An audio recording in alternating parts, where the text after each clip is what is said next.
নমস্কার বন্ধুরা, শিলিগুড়ির সভা থেকে মাননীয় মুখ্যমন্ত্রী মমতা বন্দ্যোপাধ্যায় যেমন বাংলার বাড়ি গ্রামীণ প্রকল্পে দ্বিতীয় কিস্তির ৬০,০০০ টাকা ট্রান্সফার করেছিলেন ১২ লক্ষ পরিবারের জন্য, একই সঙ্গে বাংলা শস্য বিমা যোজনায়ও তিনি চাষিদের ক্ষতিপূরণের টাকা ট্রান্সফারের শুভ সূচনা করেছিলেন। কোন কোন চাষিদের এই টাকা দেওয়া হবে, কোন ফসলের ক্ষতিপূরণের জন্য সেই টাকা ট্রান্সফার করা হচ্ছে, সেই সঙ্গে মোট কতজন কৃষকের অ্যাকাউন্টে কত কোটি টাকা ট্রান্সফার করা হয়েছে, সব কিছুই মাননীয় মুখ্যমন্ত্রী নিজেই তার এক্স হ্যান্ডেলে গতকালই পোস্ট করেছেন এবং সমস্ত তথ্য দিয়েছেন।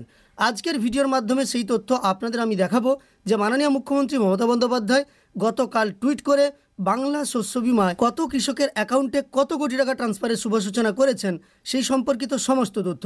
তো চলুন এই ভিডিওতে কথা না বাড়িয়ে সরাসরি আমরা সেই সংক্রান্ত তথ্য দেখে নিই। ভিডিওর মূল পর্বে যাওয়ার আগে আপনাদের কাছে একটি ছোট্ট অনুরোধ করব, এই চ্যানেলে নতুন এসে থাকলে অবশ্যই চ্যানেলটিকে সাবস্ক্রাইব করে পাশে থাকা নোটিফিকেশন বেল আইকনটা অল করে রাখবেন পরবর্তী ভিডিওর নোটিফিকেশন পেয়ে যাওয়ার জন্য। আপনারা অন স্ক্রিন যে পোস্টটি দেখতে পাচ্ছেন এটাই কিন্তু মাননীয় মুখ্যমন্ত্রী মমতা বন্দ্যোপাধ্যায় তার অফিসিয়াল টুইটার হ্যান্ডেল থেকে গতকাল করেছেন, যেখানে তিনি লিখেছেন, অত্যন্ত আনন্দের সঙ্গে জানাচ্ছি যে আজ রাজ্য সরকার বাংলা শস্য বিমা প্রকল্পের আওতায় বাংলার ১ লক্ষেরও বেশি আলু চাষিকে সরাসরি তাদের ব্যাঙ্ক অ্যাকাউন্টের মাধ্যমে ১৫৮ কোটি টাকা আর্থিক সহায়তা প্রদান শুরু করলো।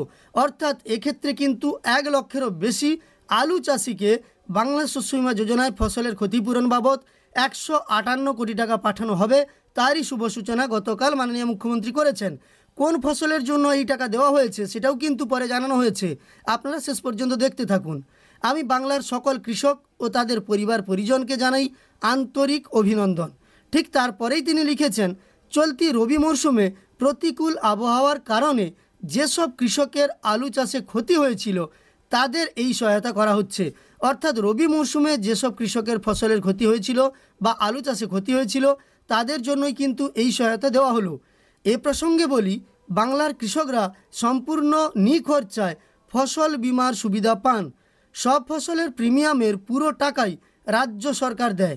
আপনারা তো এটা ভালোভাবে জানেন, যদিও আগে আলু এবং আখের ক্ষেত্রে প্রিমিয়ামের সামান্য অংশ পে করতে হতো কৃষকদের, কিন্তু বর্তমানে রাজ্য সরকার সম্পূর্ণ টাকা নিজে থেকে দিয়ে থাকেন প্রিমিয়ামের। চাষিকে কেবলমাত্র ফর্ম ফিল আপ করতে হয়।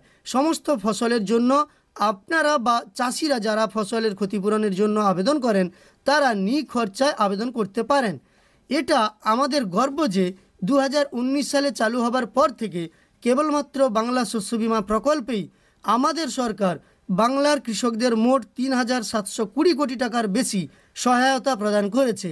এতদিন পর্যন্ত 2019 থেকে 2025 পর্যন্ত ৩,৭২০ কোটি টাকা প্রদান করা হয়েছে এই বাংলা শস্য বিমা যোজনায় ফসলের ক্ষতিপূরণের জন্য। আগামী দিনেও আমরা বাংলার কৃষকদের পাশে এভাবেই থাকব, এটাই কিন্তু মাননীয় মুখ্যমন্ত্রী লিখেছেন তার টুইটার হ্যান্ডেলে। সেখানে তিনি জানিয়েছেন বাংলায় ফসলের ক্ষতিপূরণ বাবদ যে টাকা ট্রান্সফার করা হয়েছে গতকাল, তা কোন চাষের জন্য কত কৃষককে কত কোটি টাকা দেওয়ার শুভ সূচনা করা হয়েছে সেই সংক্রান্ত তথ্য। তবে দেখুন, গতকাল সূচনা করা হয়েছে মানেই গতকাল থেকে যে টাকা ঢুকবে সেটা ঠিক, তবে একদিনে সমস্ত টাকা ঢুকবে না। ধীরে ধীরে আপনাদের ব্যাঙ্ক অ্যাকাউন্টে, সবারই অ্যাকাউন্টে, যারা আলু চাষি তাদের অ্যাকাউন্টে টাকা আসবে। যেহেতু ১ লক্ষেরও বেশি আলু চাষিকে এই টাকা দেওয়া হয়েছে, যখনই আপনাদের ব্যাঙ্ক অ্যাকাউন্টে টাকা ঢুকতে শুরু করবে সেই তথ্য আমাকে অবশ্যই দিতে পারেন। আমি আপনার নাম সহ এই চ্যানেলের মাধ্যমে তা প্রচার করব বা আপনার দেওয়া তথ্যের প্রাপ্তি স্বীকার করব। যাই হোক, আজকের এই ভিডিওটি দেখার পরে আপনার যদি উপকারে এসে থাকে একটি লাইক করে আমাদের উৎসাহিত করার সঙ্গে সঙ্গে এই ধরনের তথ্য আরও পাওয়ার জন্য এই চ্যানেলটিকে সাবস্ক্রাইব করে পাশে থাকা নোটিফিকেশন বেল আইকনটা অল করে রাখবেন। ভিডিওটি শেষ পর্যন্ত দেখার জন্য অসংখ্য ধন্যবাদ।